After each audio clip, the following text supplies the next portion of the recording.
Hi, I'm Elizabeth Hess. I'm here with the administrator of the Champaign-Urbana Public Health District, Julie Pryde. Julie, before we get into things and before I ask exactly what you're wearing, because I'm not trying to shame you, I know that you've had long days and long nights and you've lost a lot of sleep and you have a cot right there in your office, but may I ask what you're wearing? Yes, you may ask what I'm wearing. I am wearing my reindeer hooded pajamas. Today is pajama day at Public Health. We do this occasionally. We do little kind of staff fun things throughout, especially around the holidays. So I'll have reindeer hair for the rest of the thing, but that's why I'm It, wearing these. it's so fitting of the fact that you're working around the clock. You might as well wear pajamas and extend the fun. Well, they are Another cozy. another happy moment today. Today is vaccine day, and it started. I saw a nurse getting one in New York. I saw all the trucks rolling out yesterday. Talk a little bit about how this happened over the course of 10 months and where we are right now with the vaccine. So this is a very exciting and hopeful day. But I'll tell you that how this whole entire thing happened is that the best and the brightest all around the world were working together through public-private partnerships on the same thing. They were really focusing all of their energy, time, talent, treasure, everything on getting this vaccine to take care of this pandemic. So this type of vaccine was already in the works, meaning the messenger RNA vaccinations, but it had never had this type of money and this type of attention focused on it so that they could really push their ideas, because a lot of different places have the same type of idea, push it towards testing. So that's where all the money and the just unbelievable attention focused on it led. So it's really a hopeful sign, and it's also, I think, a good roadmap for handling future problems, because it truly is astonishing that it happened this fast. But people need to understand it did not skip any of the FDA testing part. What sped this up so much had to do more on the front end with getting the vaccines up and ready to be tested to begin with. So there was a skeletal vaccine set up because they know the genes and some of the virus commutations, so they didn't start from scratch. Is that correct?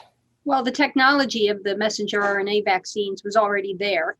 They're working on it for all kinds of different things. They've been working on that same thing with, like, for an HIV vaccine, for example. So yes, the concept was there, and then when they were just able to plug in the COVID information when they got a hold of that, so that it just sped everything up. And the fact that it's all kinds of places were working on the same type of thing, trying to get the same kind of virus moving forward. So it is very impressive, and it's a very hopeful time. Now we just have to make sure that we double down on our efforts to stay safe and keep everyone safe until the vaccine arrives I want to and gets circle into back every. to you just said something that the CDC says, quote, the very fast decision to grant emergency use authorization to the first coronavirus vaccine in the US cut no corners and was based on a deep review of safety and efficacy data.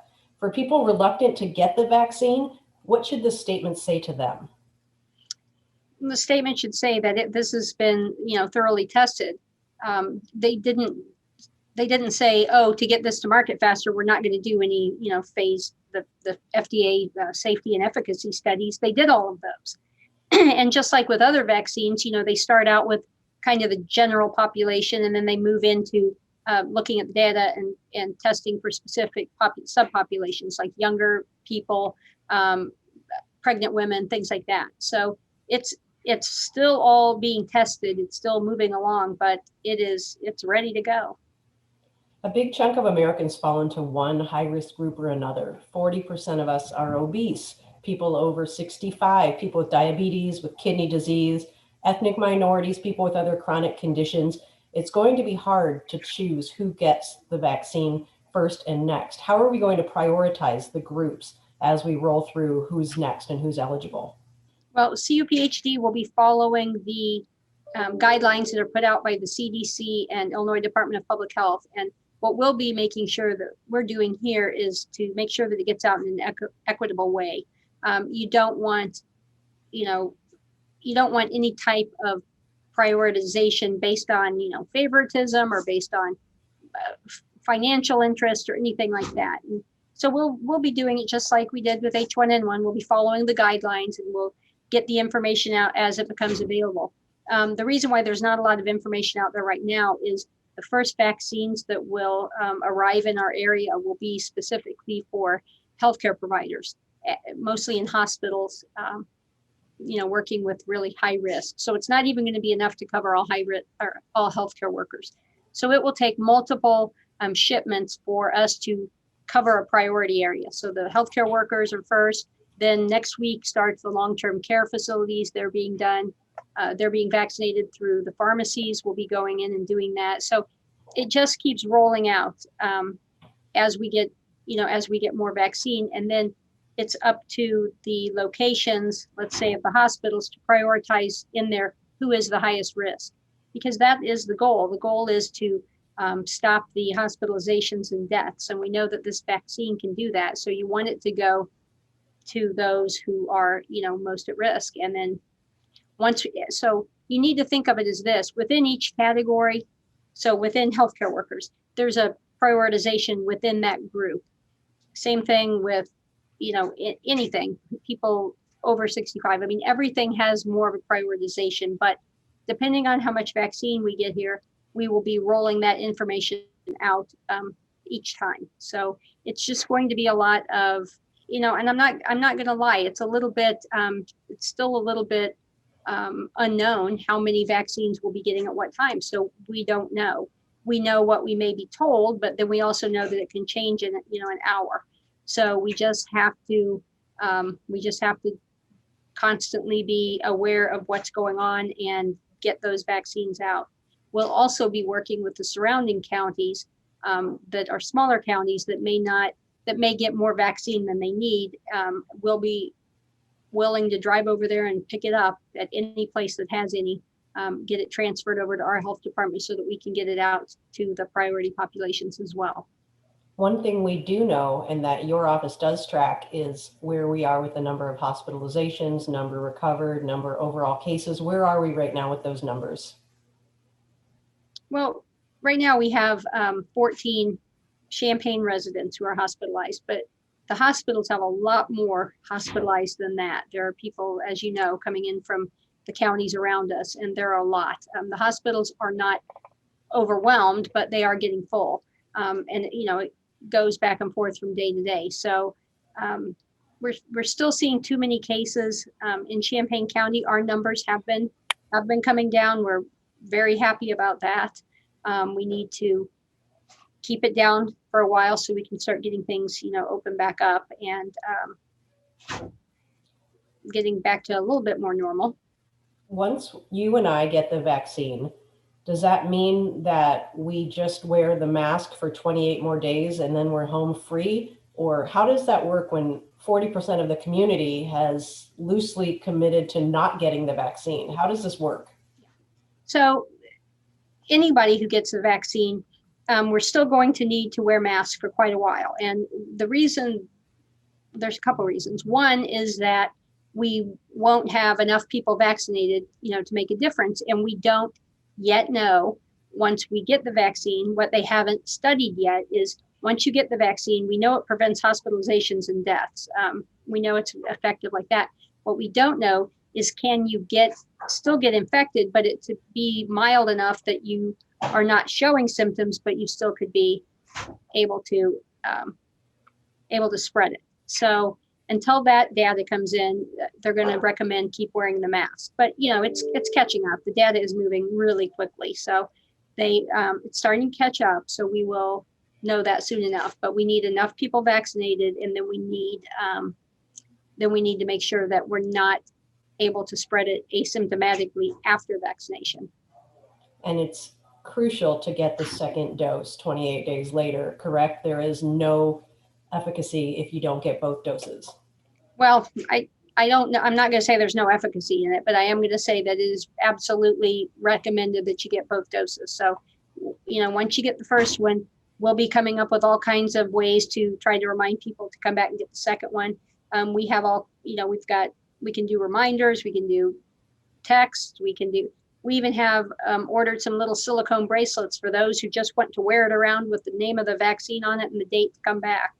So we will offer all kinds of ways to help people remember to come get their second dose. The same rules apply to Christmas travel that Thanksgiving travel also endured. Am I correct? That Correct.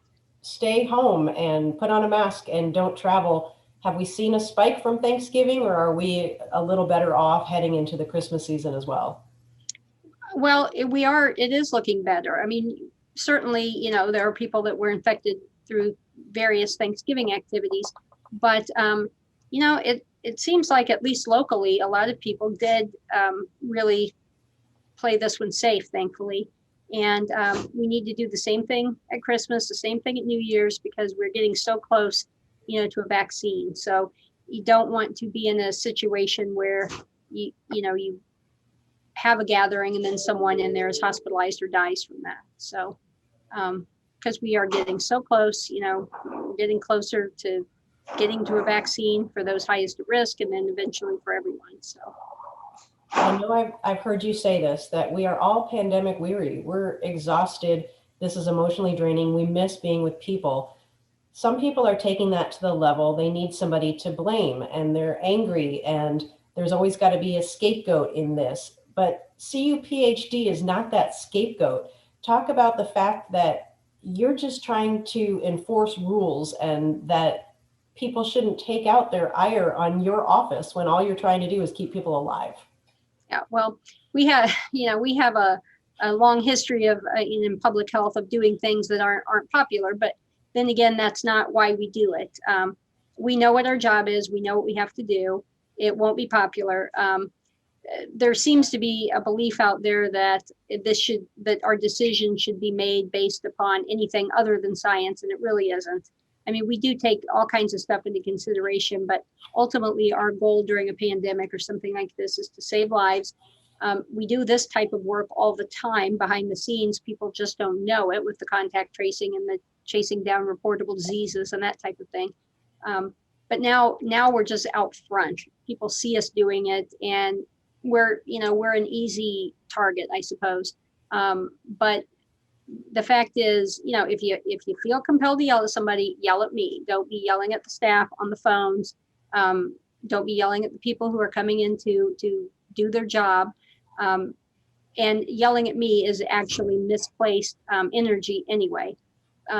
Because since the beginning of this pandemic, we've known that having a strong national response with funding coming down to, we knew which businesses would be most impacted. We knew which activities would need to be curtailed. We knew, all this stuff was known. But the government at the federal level, so far there's been like one check for people to help them out. And there haven't been, other countries just did it differently. And I believe better. Because that some people are going to be seriously impacted by this, and that some businesses are going to be seriously impacted with this. And there are certainly models out there to do this in a way that they are, if not made whole, they're at least compensated and cared for during this time. And that's not how it's been done a lot of places. Our community, I think, has done a really good job of trying to support businesses that are doing the right thing, and trying to protect each other.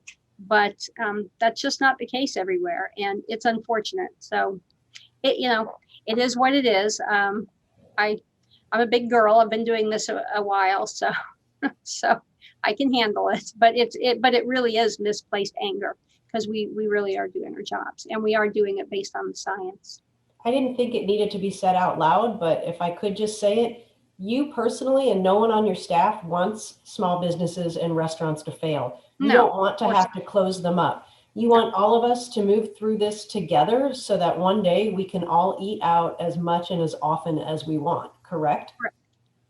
Correct. But until that time, unfortunately, places that have adapted, I think, are going to get, are probably going to fare better during this. but again, I wish that they would be getting more, more federal help to keep going. But that I don't control. So all we can do is get the messages out there and do the things that we know that we need to do. It's our responsibility as an agency. It's what public health does. It is our responsibility. Just because we haven't had to do anything like this in 100 years doesn't mean that it's still not important. And we have to do it, and we'll get through it all. We will get through this, and we'll come out the other end, hopefully a stronger community for it. Last question before I let you go. We have to remember not to neglect other parts of our health. All we've focused on is the pandemic. We need to get dental cleanings, and your office provides a lot of services. You have a full staff in there running around, masked, of course, but what other things is public health taking care of right now during the pandemic? Well, we still have, WIC, the WIC program, maternal and child health, family case management. We're still doing immunizations for all the other vaccine preventable diseases out there. We have a family planning clinic. HIV, STD services are still going on. Obviously, the inspectors are still going out in environmental health and checking on septic systems and the restaurants and food permitted places. And so really all of our services are still going on. We just have another whole lot of staff here helping with the vaccine. We're getting ready now for the vaccine. So we move staff around, but we're ready. So we're ready. We're keeping doing our same services, and we're going to continue to move through this pandemic and hopefully get the vaccine out as very fast as we can possibly get it out. If someone tuned in late, would you like to re-explain why you're wearing pajamas? Yes, we have a pajama day here at Public Health. I don't always think through my entire day and what may be on my schedule. So that not only do I have this, but I have a board meeting tonight. So I may change for that. But no judgment, just curious. But it is very cozy, I will tell you this. So we'll go back with the hood, and it's just very cozy sitting here. It's kind of like wearing a little hug at work. So kind of like it. Everybody needs one now more than ever. So I want to thank Jason Liggett. He's our producer, UPTV, such great programming, such a diverse programming slate. Also, Urbana Mayor Diane Marlin, thank you for letting us continue to do this, and we will until pandemics end. And Julie Pryde promises that pandemics end. I want to thank Julie Pryde, the administrator of the Champaign-Urbana Public Health District, and all of your staff for continuously coming on and joining me and telling us how to stay safe and to keep our community safe.